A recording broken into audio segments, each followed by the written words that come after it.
ओम श्री हनुमते नमः। 20वें एपिसोड में आप सभी लोगों का स्वागत है। आज हम जिन चौपाइयों का पाठ करेंगे वे हैं चारों युग परताप तुम्हारा, है प्रसिद्ध जगत उजियारा, साधु संत के तुम रखवारे, असुर निकंदन राम दुलारे। इन चौपाइयों का सामान्य अर्थ हुआ, हनुमान जी आपका यश चारों युग में फैला हुआ है और विश्व को प्रकाशित कर रहा है। आप साधु संतों की रक्षा करते हैं, साधु संत के तुम रखवारे, और राक्षसों का संहार, असुर निकंदन। साथ ही आप राम जी के दुलारे हैं, यानी अति प्रिय हैं। हनुमत प्रभु चारों युग में हैं और चारों युग के हैं। याद कीजिए श्री रामचरितमानस का किष्किंधा कांड। पहली बार हनुमान जी मिले थे प्रभु श्री राम से। हनुमान जी विप्र रूप में यानी ब्राह्मण रूप धरकर श्री राम जी के यहाँ गए। सुग्रीव जी ने उन्हें भेजा था यह पता लगाने के लिए कि दोनों धनुषधारी राम लक्ष्मण कौन है। और प्रभु श्री राम अपना परिचय देने के बाद पूछते हैं, आपन चरित कहा हम गाई, कहहु विप्र निज कथा बुझाई। और इसका जवाब हनुमान जी एक बड़ा ही भावुक प्रश्न पूछ कर देते हैं। एक मैं मंद मोह बस, कुटिल हृदय अज्ञान, पुनि प्रभु मोहि विसारेउ, दीन बंधु भगवान। मैं तो मंद बुद्धि, मोह के अधीन व कुटिल हृदय अज्ञानी हूं, पर हे दीन बंधु, आपने भी मुझे विसार दिया। पुनि प्रभु मोहि विसारेउ। ध्यान दीजिए इस पदांश पर, आपने मुझे फिर भुला दिया। अब याद कीजिए कथा प्रसंग को। त्रेता युग में प्रभु श्री राम ने अवतार ग्रहण किया और हनुमान जी से पहली बार कथा क्रम में मिल रहे हैं दशरथ सुत के रूप में। और हनुमान जी कह रहे हैं कि आपने मुझे भुला दिया। तो यहां एक साफ संकेत है कि इससे पहले भी भेंट हो चुकी है और त्रेता के पहले सतयुग था, तो सतयुग में भी भेंट हो चुकी है। अब द्वापर युग की बात करें। द्वापर युग में हनुमान जी का पांडुपुत्र भीम से संवाद का उद्धरण कई ग्रंथों में मिलता है और अर्जुन के वो रथ की वो ध्वजा बने हैं। कलयुग की बात करें तो अरुण मुख भ्रु विकट पिंगल शेष कसाय, वीर सुमिरी समीर को घटी है चपल चित चाय। बाबा तुलसीदास कहते हैं कि जब हनुमान जी लाल मुंह टेढ़ी भावें और आंखें क्रोध से लाल कर देंगे तो इस चंचल चित्त वाले कली का सारा चाव चंपत हो जाएगा। तो कलिमल हरणी कलयुग का एक और प्रसंग देखिए, नहीं कली करम न भगति विवेकु, राम नाम अवलंबन एकु, काल नेमि कलि कपट निधानु, नाम सुमति समरथ हनुमान। कलयुग में न कर्म है, न भक्ति है और न ज्ञान ही है। राम नाम ही एक आधार है। कपट की खान कलयुग रूपी काल नेमी को मारने के समर्थ श्री हनुमान जी ही हैं। तो हनुमान जी की उपस्थिति कलयुग में भी है। कहने का तात्पर्य कि हनुमान जी चारों युग में हैं, सतयुग, त्रेता, द्वापर, कलयुग। सतयुग में रुद्रावतार होने के नाते शिव रूप में है। त्रेता में प्रभु श्री राम के लीला सहचर बनकर आए हैं, वानर रूप में है। द्वापर में वे अर्जुन की ध्वजा में विराजमान है। और कलयुग में जहाँ राम कथा, भगवत कथा होती है, वहाँ वे प्राण तत्व के रूप में सजग उपस्थिति उनकी रहती है। तो और चारों युग में उनकी प्रतिष्ठा है। कालनेमी को मारने के लिए वो सदैव तैयार हैं। फिर द्वापर में, हालांकि वो विश्राम की मुद्रा में है, फिर भी अर्जुन की ध्वजा में है, जहां सत्य है। त्रेता में तो उन्होंने प्रभु श्री राम का सब कार्य ही संवार दिया कहने। और सतयुग में तो साक्षात शिव रूप में है, रुद्र अवतार है, रुद्र रूप में है, 11वां रुद्र उनको माना गया है। तो चारों युग में बाबा की प्रतिष्ठा है। और हम बड़ भागी हैं, बड़े भाग्यशाली हैं कि हमारे पास हनुमान तत्व का आश्रय है, प्राण तत्व का आश्रय है।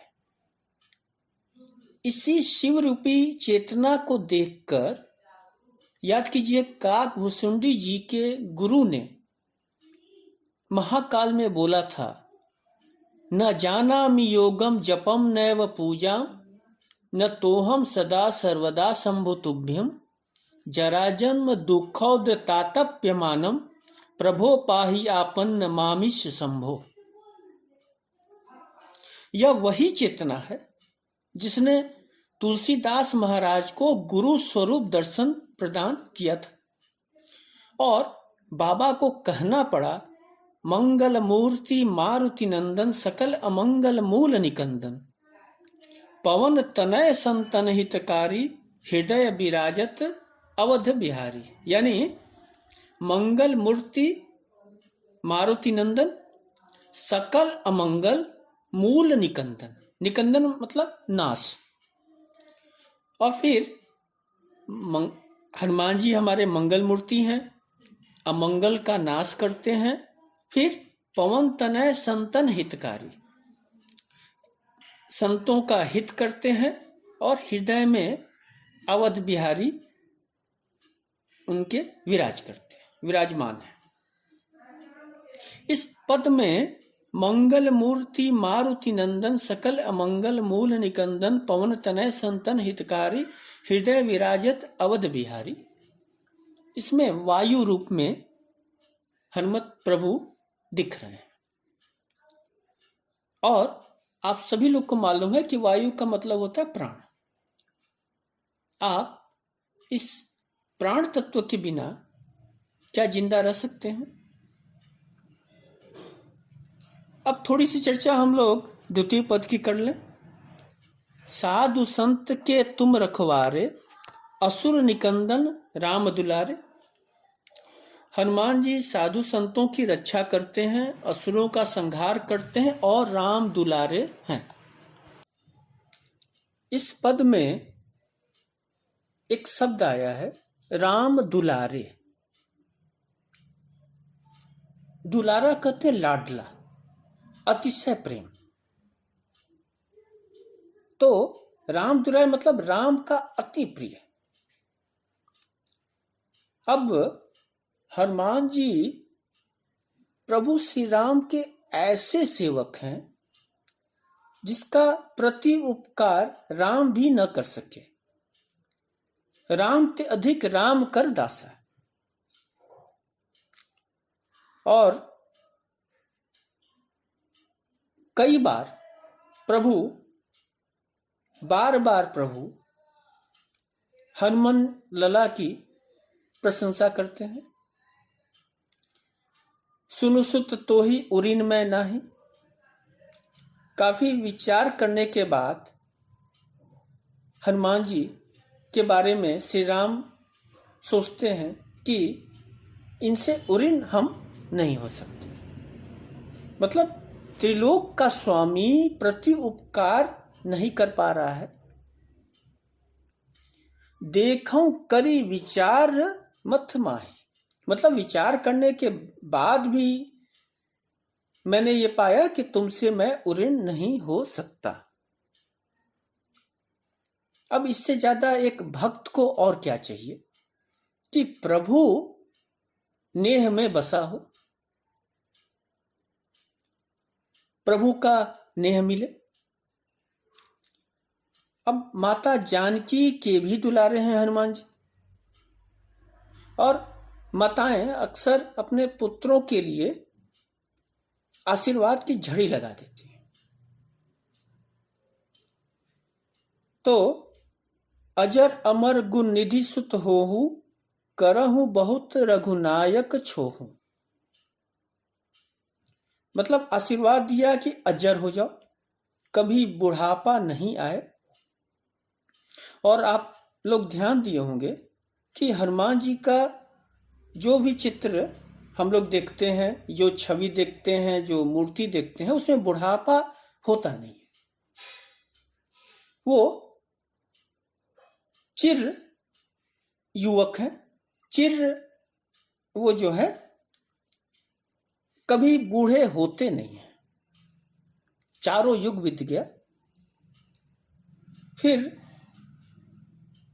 माता का आशीर्वाद था कि अमर तो चार युग में है ही, गुणवान तो सकल गुण निधानम, सभी गुणों के निधान है।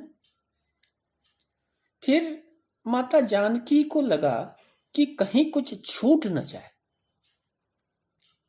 तो कह दिया करहु बहुत रघुनायक छोहु।